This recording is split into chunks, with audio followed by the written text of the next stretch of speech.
अब आदरणीय गरीबदास साहिब जी ने कहा कि एक जैसे तराजू होती है तखड़ी, पहले बीच से पकड़ के, अब भी होंगी वो, एक बीच में रस्सी होती थी, एक डंडा होता था, दोनों तरफ उसके पलड़े लटका दिए जाते थे रस्सी बांध के, या लोहे की चैन पतली सी होती थी। कहते हैं उस तराजू को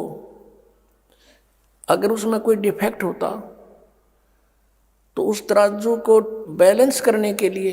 उसकी एरर को ठीक करने के लिए, जैसे ईशदास का जन्म किसान परिवार में हुआ और हमारे घर पर ये व्यापारी लोग, लाला लोग आते थे गेहूं, चने, बाजरा, ज्वार, गुड़, शक्कर खरीदने के लिए, तो उनको कहा जाता था, हमने देखा हमारे पिताजी ताऊ जी कहा करते, भाई लाला जी तेरी तराजू चेक करा, ये ठीक है, एररलेस है कि नहीं। तो उसमें कोई डिफेक्ट भी होता था तो वो क्या करता था, जैसे बाजरा तोलना है तो बाजरे की एक मुट्ठी भर के दूसरी तरफ डाल लेता था, जिधर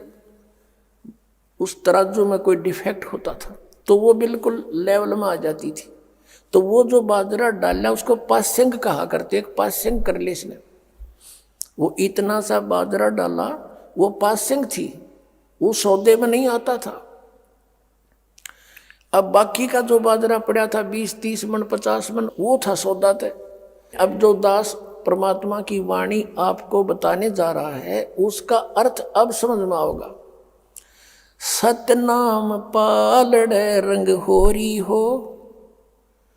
तराजू के एक पलड़े में सतनाम के एक सुआंस उस सुआंस की कीमत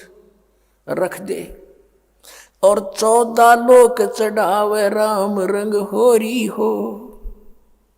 14 लोक एक तरफ रख दे